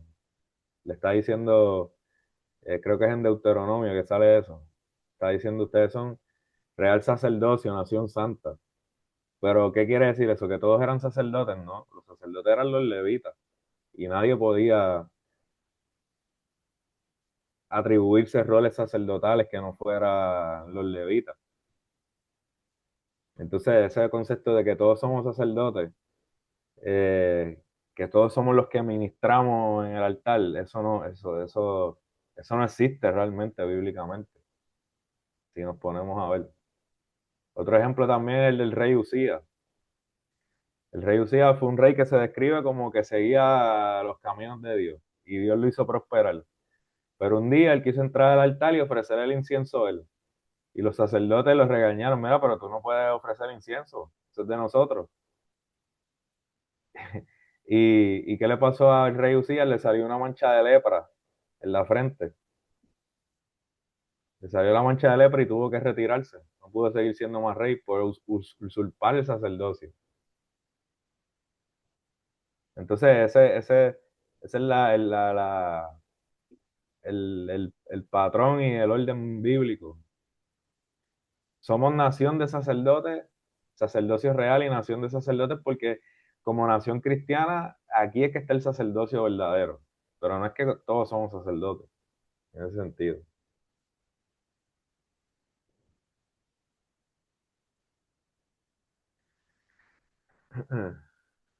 Eh, lo que dice Francisco, según la tradición, San Ignacio de Antioquía es el niño que Jesús tomó en brazos y colocó en medio de los apóstoles. Este episodio se cita en los Evangelios Mateo 18:3, cuando Jesús enseñó sobre la necesidad de hacerse como niños para entrar en el reino de los cielos. Sí, eso también es una tradición bien de la Iglesia Ortodoxa, que San Ignacio fue el niño que Jesús sentó en ese relato. Eso es una tradición también de las iglesias ortodoxas que sí se mantiene.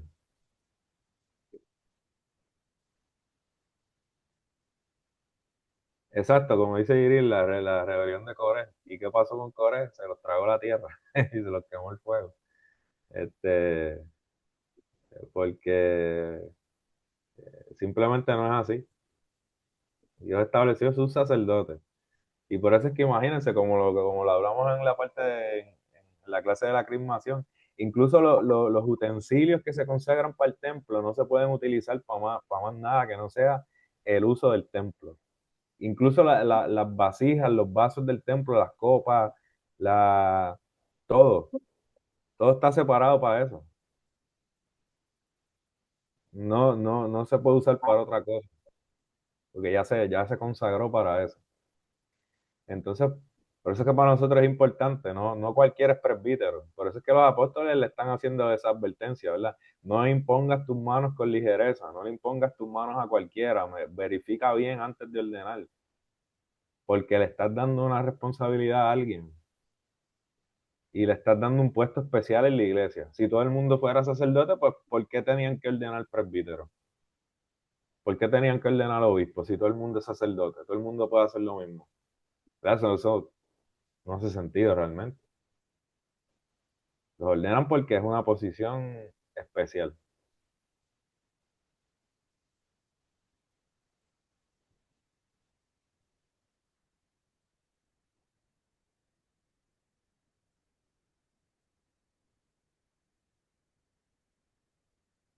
No sé si quiera abundar algo con la pregunta de, ¿verdad? ¿Por qué nadie en el clero puede ser mujer?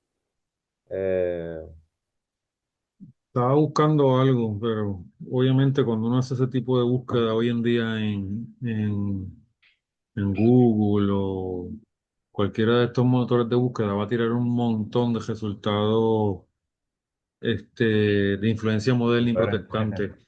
Sí, sí, Yo sí. estaba buscando algo desde la perspectiva ortodoxa. O sea, ahora mismo no tengo la cita, pero me gustaría contestar esa pregunta. Mira, Sí. vámonos a las 120, ¿verdad? Vámonos a la Biblia. La iglesia primitiva, ¿verdad? La iglesia que estableció Jesucristo eran 12 apóstoles, 72 discípulos y 36 mujeres santas. Entre las 36 mujeres santas, obviamente, pues la más importante de todas era María, la madre de nuestro Señor. ¿Qué rol más importante que ser la madre de nuestro Señor? Pensemos en eso un momentito. Sin ella, sin nuestra madre, sin la madre de nuestro Señor, ¿tendríamos iglesia? ¿Tendríamos salvación? Para empezar por ahí. No tendríamos ni salvación, no tendríamos ni esperanza, y mucho menos tendríamos iglesia. Ese es el rol más importante de la iglesia, la madre, el rol maternal. Ese es el rol más importante de la iglesia. De esas 36 mujeres estaba también Salomé. Salomé era, creo que era prima o algo, familia de la Virgen María también, ¿verdad? Si no me equivoco.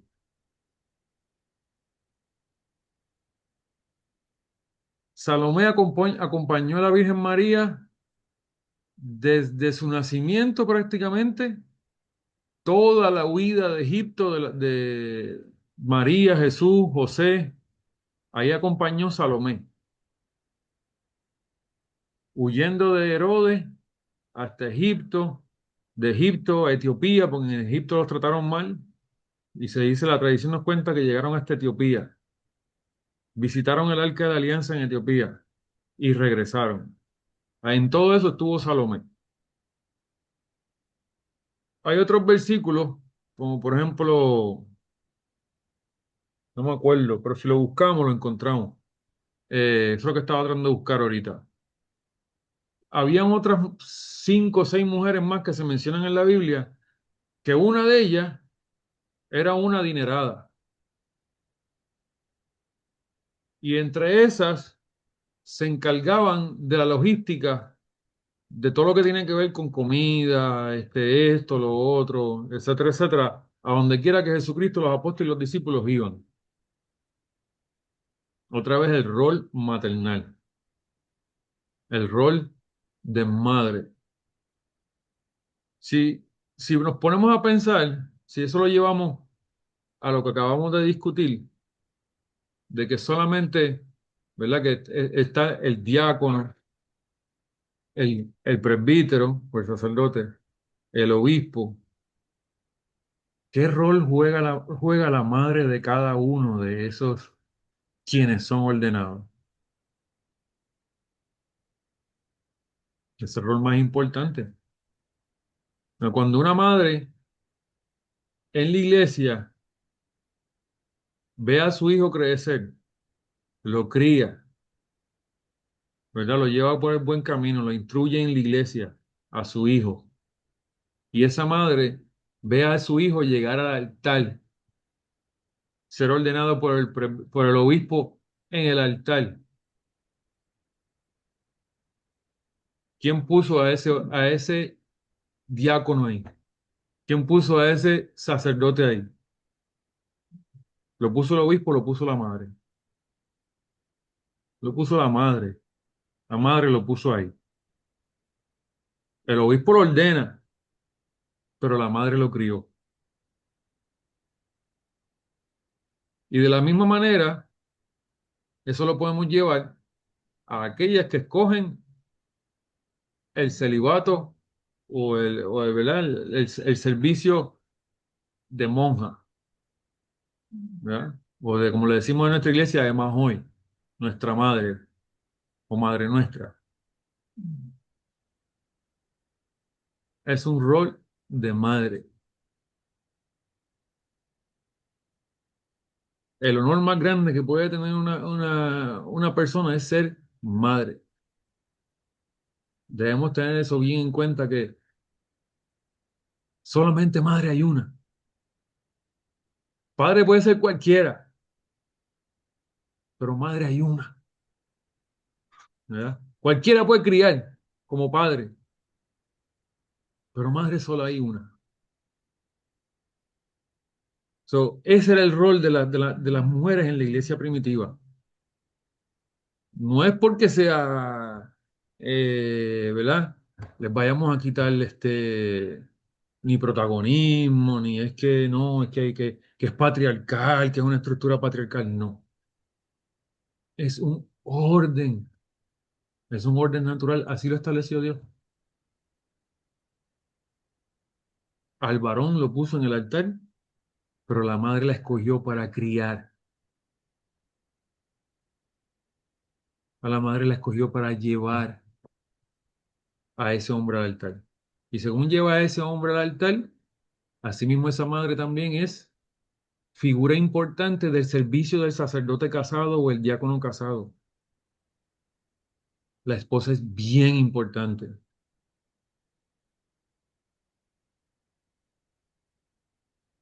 Los que han venido aquí a la iglesia a veces se han dado cuenta que aquí hay como que dos etapas cuando viene un domingo aquí. Está la etapa litúrgica y después está el compartir, el desayuno, lo que llamamos el agape, que inclusive lo mencionamos, estaba en uno de los slides de hoy, que vería que no hagan ni siquiera un agape sin el conocimiento del obispo. Nuestro obispo aquí sabe que después del servicio aquí nos reunimos y tenemos agape, tenemos comida agape. El obispo lo sabe, está al tanto, pero ese agape no sale si no hay una madre ahí cocinando.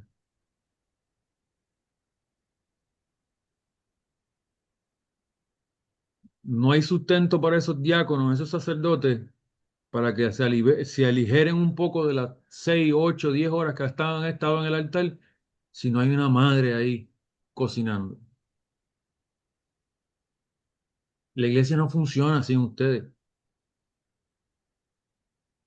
Ujú.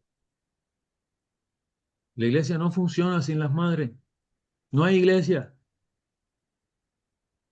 Y una cosa que es verdad, añadiendo a eso que estás diciendo, Deacon, una cosa que hay que ver es que hoy en día se hace difícil reconocer o aceptar que realmente los hombres y las mujeres no somos iguales.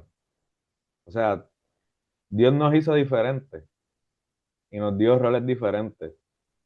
Y eso no es porque yo lo digo, porque lo diga X o Y persona. Eso es la naturaleza, es así. O sea, si queremos negar eso, que somos diferentes, o sea, tenemos los mismos derechos y tenemos que tener la misma dignidad y una vida vale lo mismo que la otra. De eso no es lo que yo me refiero, sino que obviamente no somos iguales en todo y eso es una realidad. Eh, eh, Eso es algo que hay que ver, ¿verdad? Eso es algo, ¿verdad? Hay que empezar desde ahí. Somos diferentes. Cuando Adán y Eva cayeron del paraíso, a Eva le dijo, tú vas a tener tus hijos con dolor. Y al hombre le dijo, tú vas a trabajar todos los días de tu vida para comer. Porque son roles diferentes. Esa que es como dice ¿verdad, Bonina? Esa es la falsedad del feminismo de creer que somos iguales, ¿cierto? O sea, somos diferentes. Hay que partir de ahí, porque esa es simplemente la realidad. Biológicamente somos diferentes, emocionalmente somos diferentes, cognitivamente hay miles de diferencias. Psicológicas, de preferencia, podemos estar hablando de eso un día completo. La psicología lo prueba en IQ, nuestra distribución de inteligencia es bien diferente también. O sea, de todo. Hay roles diferentes. ¿Por qué Cristo se encarnó como un hombre? Dios lo quiso hacer así. Eso tiene un significado. Porque Él vino a sacrificarse. Él vino a que lo mataran, a dar la vida por todos nosotros. Entonces, ¿qué era lo más propio que viniera? Si ese es el rol de él ser el que se va a sacrificar, del que se va a ofrecer como sacrificio, pues Él se manifestó entre nosotros como un hombre. Porque Dios en su esencia no es que tiene género, en ese sentido. Pero Él nos creó de una manera y Él se manifiesta a nosotros de acuerdo a cómo nosotros lo podemos asimilar y a ese orden que Él creó en nosotros, que el orden lo hizo Él, no lo hicimos nosotros. A nosotros no nos creamos nosotros mismos. Entonces, ese rol de sacerdocio es la representación de Cristo y es el rol que Cristo asumió, de ser el que se sacrifica. Entonces, el sacerdote representa eso y ese es el orden que nos dejaron los apóstoles. Ellos establecieron diáconos, presbíteros y obispos para seguir esa continuidad. Entonces, es algo que viene de Dios hacia nosotros. No es algo que alguien se inventó, que es por discrimen, porque es que representa ese orden natural. El orden natural que hay en esa pareja, ¿verdad? En la pareja humana. El hombre es el hombre es el que se tiene que sacrificar por su esposa. Yo no sé si ustedes han visto un video que circula mucho en redes sociales, que le preguntan a un montón de mujeres, eh, si tú tienes que escoger entre tú y tu esposo, que quién se muera, quién tú escoges. La mayoría de las mujeres, ¿a quién escogen?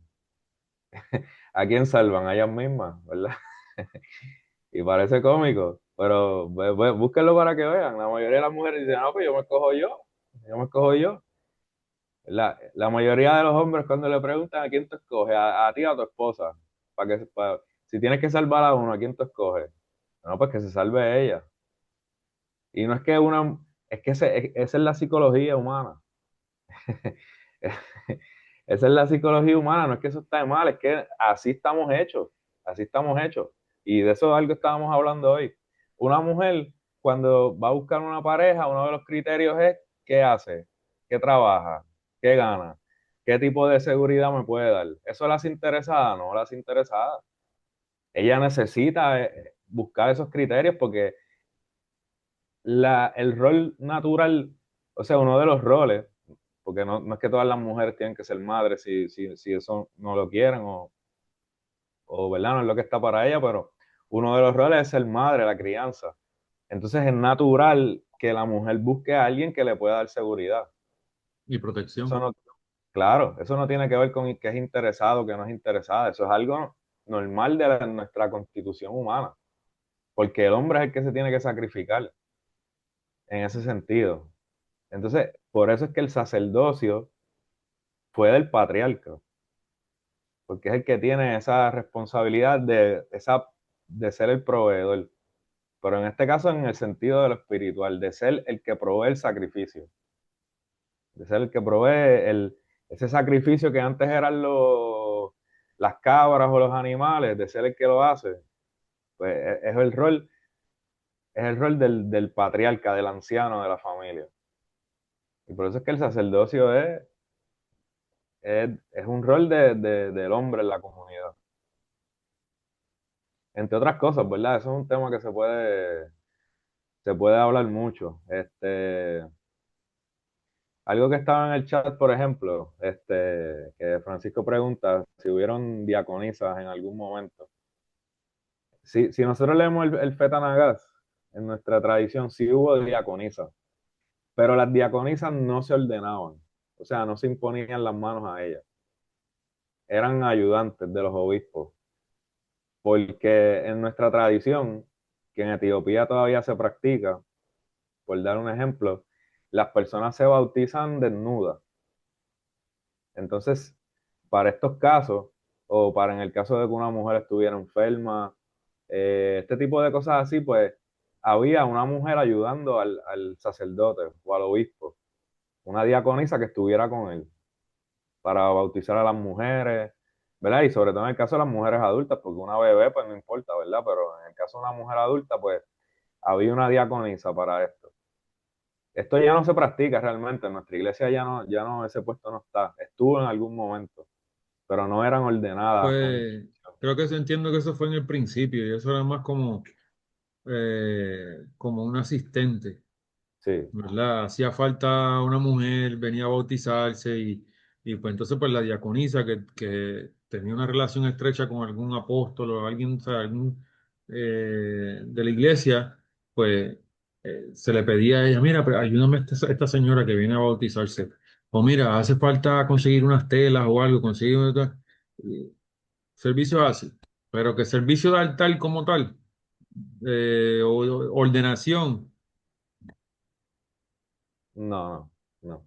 Escuchamos también, por ejemplo, hace unos meses atrás, cuando nos tocó la lectura de la mujer samaritana, a mí me tocó ese día, me tocó la predicación, preparar esa predicación, y yo encontré que la mujer samaritana fue una de las que primero fue y regó la voz de Jesucristo. Después que haber conocido a Jesucristo, solo pueden leer, está en el Evangelio. Ella sale cuando acabando de hablar con Jesucristo, que se va, que llegan los apóstoles, y los apóstoles se sorprenden porque ella está hablando con una mujer y más con una samaritana. Ella de ahí se va y le cuenta a todo el pueblo. O sea, ella es como una de las primeras misioneras, ¿verdad? O como primera, una de las primeras evangelistas. Ella después de la ascensión de Cristo al cielo, yo leí, buscando más sobre el tema, que ella fue bautizada y sus hijos, y ella murió mártir en un pozo, echada en un pozo creo que con sus hijos también. Terminó siendo mártir y también predicó, pero no por eso no significa que entonces haya sido ordenada y haya sido un apóstol, o una presbítera, o un obispo, o una arzobispo, como lo hacen estos días. Vimos, hay por ahí todo un de esto de una iglesia que ordenó a la primera mujer arzobispo de su iglesia. Pues eso en la historia del cristianismo primitivo, eso nunca sucedió. Pero hoy en día estamos viendo estas cosas que se salen fuera de lo tradicional y de lo canónico, porque está todo este movimiento moderno, ¿verdad? Y entonces pues se está buscando pues complacer a mucha gente, y etcétera, etcétera. Pero volvemos a lo mismo.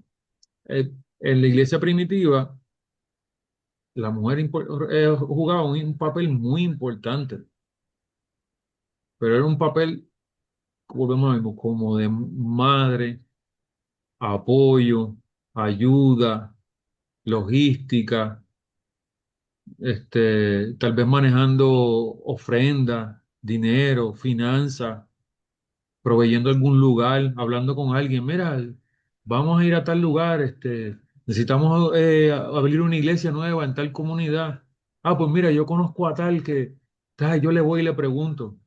Y después van a ir a informar a los apóstoles, a los discípulos, y decirle, mira, hay este hermano que quiere donar una tierra o quiere donar una casa para convertirlo en iglesia, así por el estilo, ¿verdad? Ahí, si buscamos, la misma mujer samaritana terminó siendo mártir, tiene un nombre y todo, se recuerda como una santa y como mártir. Se me olvidó el nombre, creo que es Plotinia, algo así. Lo podemos buscar. Eh, la madre del emperador Constantino, cristiana, cría al emperador Constantino, lo crió como cristiano. Y la historia nos dice lo grande que llegó a ser Constantino. Su madre Y encontró la cruz, sí, sí. En la Helena. historia de la iglesia hay santas que, o sea, llegaron a los niveles espirituales más altos que cualquier otra persona. O sea, santas Exacto. que eh, eran, ¿cómo se dice? que podían tener visiones, que podían hacer milagros, que curaban a las personas, que llegaron a los niveles espirituales más altos, que tenían visiones, que podían mirar a las personas y saber su vida completa. Todos los niveles espirituales. Hay madres como Santa Cristosemra, es una de las santas más veneradas en Etiopía. O sea, en ese sentido, la santidad no tiene género. Una mujer puede ser igual o más santa que cualquier otro. Eso no tiene nada que ver. El punto de la pregunta, ¿verdad? Lo que estamos hablando es el rol sacerdotal. El rol de ser el que ofrece el sacrificio en el altar. Y eso es una cosa diferente. Hay sacerdotes que, hay sacerdotes que incluso siendo sacerdotes no tienen estos dones espirituales. Incluso obispos que no los tienen. Mientras que a lo mejor una santa que está viviendo en una cueva en el desierto puede sobrepasar los dones espirituales incluso de un obispo, en ese sentido. Ujú. O sea, una cosa no tiene que ver con la otra. El sacerdocio, el presbiterio, el obispado, el diaconado, esos son ministerios dentro de la iglesia. Son posiciones que implican una labor específica. Pero la santidad es otra cosa. Eso no tiene que ver con género, con puestos, con posiciones en la iglesia, etcétera. ¿Verdad? Eso una cosa no tiene que ver con la otra.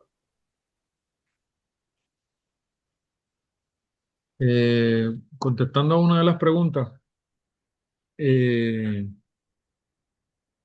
en la iglesia es tradición o es normal que, por ejemplo, ah, sabemos que en la iglesia se empiezan a veces los diáconos desde bien joven, desde los 7 años, 8 años, 9 años, ya se están ordenando diáconos o se están preparando diáconos y ordenándose diáconos por necesidad, mayormente porque todo, ¿verdad?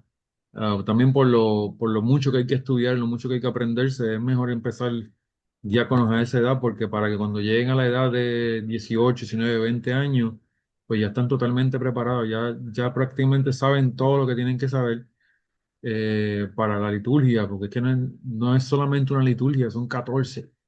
Y cada una de esas 14 liturgias son distintas y cada una de esas 14 dependiendo de la época del año que se esté celebrando, tiene un tono o el otro. Aparte de eso, no es solamente la liturgia, también están los servicios de mañana, los matines, el Sabat, el Melcasel. Entonces, hay tanto que estudiar que los padres de la iglesia han decidido, mira, vamos a empezar con ellos desde chiquitos.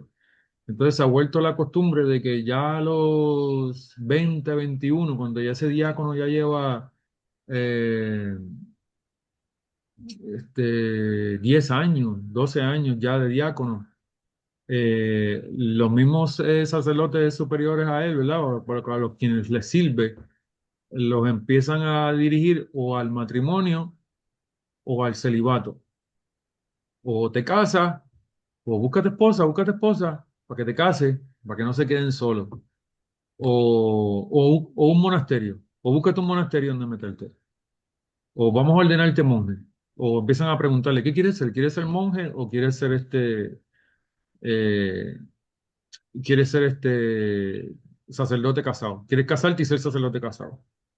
So, obviamente, no es bueno estar solo, ¿verdad? No es bueno con que un hombre esté solo o una mujer esté sola si, si no va a ir en una dirección. Si no va a buscar el matrimonio, o no va, entonces va a buscar, eh, yo sé, como la bendición del monacato o del monasticismo, ¿verdad? Eh, Según tengo entendido, el monasticismo no es una ordenación, sino es una bendición, especialmente las monjas, las gemas hoy, se ora por ellas, se consagran o se bendicen, pero no es una ordenación como tal, no es una ordenación sacerdotal. Y obviamente, si uno va o por la línea del matrimonio o por la línea del monasticismo, pues no es bueno quedarse en el medio para evitar precisamente tentaciones o evitar por ejemplo, que la persona envejezca en una situación sin apoyo. ¿Y a qué me refiero? Una situación sin apoyo. Por ejemplo, el matrimonio es una ayuda mutua del uno para el otro, para que se ayuden hasta la vejez, hasta que la muerte los separe. Y vemos que a veces, muchas veces, cuando uno muere, rapidito muere el otro, porque el otro ya a cierta edad, cuando le falta el uno, a los pocos años se va, porque ya no tiene quien le ayude con la cocina, con la limpieza o con el trabajo, ¿verdad? Si en el caso de la mujer que le falta el hombre. eh, que de momento no entre esa entrada de dinero o esa ayuda o el picar aquello o tumbar lo otro, traer ñame, traer, ¿verdad? Plátano, banano, ¿verdad? Si tienen una finca, a ver que falta uno, ya el otro se ve en las malas. Igualmente, el que está solo, pues el que está solo que es monje, ¿verdad? O monja y no tiene una comunidad monástica de apoyo, pues se las ve difícil.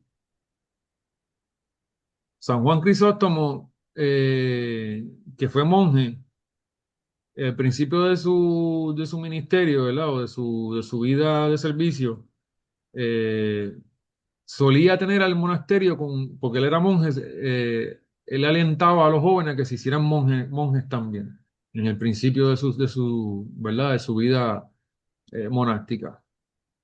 Obviamente estaba buscando crecer el monasterio, etcétera, etcétera, etcétera. Y exhortaba que se añadieran al monasticismo, ¿verdad? Que se hicieran monjes a los hombres. Pero después, según fue, ¿verdad? Madurando y creciendo, se fue dando cuenta que el matrimonio podía ser de igual o mayor estima, honra que el mismo monasticismo. Que el matrimonio o la casa del matrimonio podía ser igual que un monasterio, ¿verdad?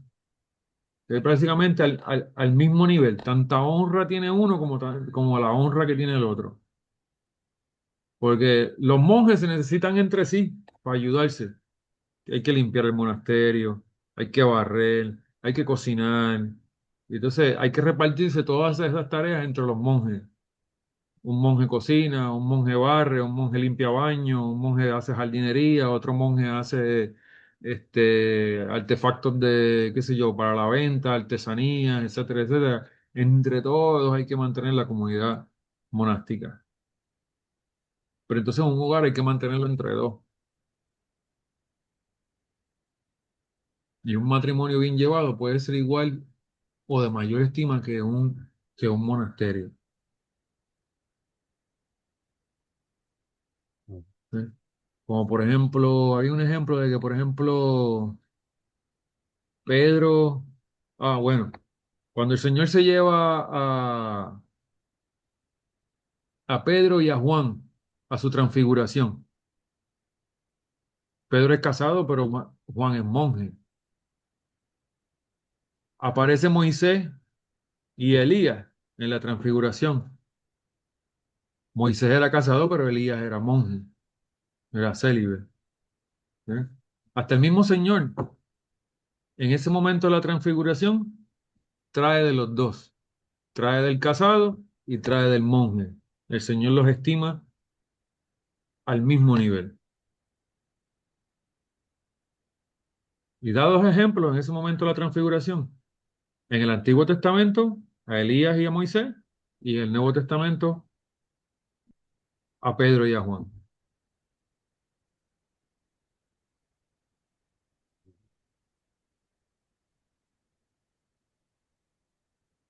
Amén. Hay una historia de San Macario que hemos hablado de él varias veces, que un día ¿verdad? Sus monjes aprendices lo vieron que él estaba cubriéndose la cara y no se quería destapar ¿verdad? No quería descubrirse la cara. Y estaba como bien sumido en sí mismo. Y no quería hablar. Y ellos le preguntaron, ¿qué pasó, verdad? Porque lo vieron como así preocupado. Y, y él dice que él tuvo una visión donde él vio monjes que eran arrastrados al infierno y personas casadas que vivían, ¿verdad? En el mundo, que estaban siendo llevadas al cielo por los ángeles. Entonces, ¿verdad? Para seguir ese ejemplo, que sí. Así es.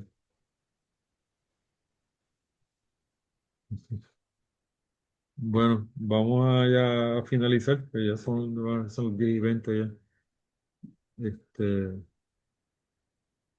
vamos a terminar con una oración. ¿Quieres dejar con una oración, diácono? Sí, sí. En nombre del Padre, el Hijo y el Espíritu Santo, un solo Dios, amén. Señor, te damos gracias por esta oportunidad que nos has dado de reunirnos todos y aprender sobre tu Santa Iglesia y aprender sobre tus misterios. Te pedimos que ilumines nuestra mente y ilumines nuestros corazones para que tu palabra crezca en nosotros y podamos dar fruto como tú nos has enseñado. Y como tú nos enseñaste a rezar, decimos, Padre nuestro, que estás en el cielo, santificado sea tu nombre, venga tu reino, hágase tu voluntad en la tierra como en el cielo. Danos el pan del día, nuestro pan de cada día, perdona nuestras ofensas, como nosotros perdonamos a los que nos ofenden, no nos dejes caer en tentación, líbranos y rescatanos del mal. Porque tuyo es el reino, el poder, la gloria por los siglos de los siglos. Amén. Santa Virgen María, en la paz del ángel Gabriel, la paz sea contigo, eres virgen en espíritu, así como el cuerpo, madre del Dios perfecto, la paz sea contigo. Bendita eres entre las mujeres y bendito el fruto de tu vientre. Alégrate tú que estás llena de gracia. El Señor está contigo. Ruega y ora por nosotros, tu amado Hijo Jesucristo, para que tenga misericordia de nuestras almas y perdone nuestros pecados. Amén. En nombre del Padre, del Hijo, del Espíritu Santo, un solo Dios. Amén. Muchas gracias.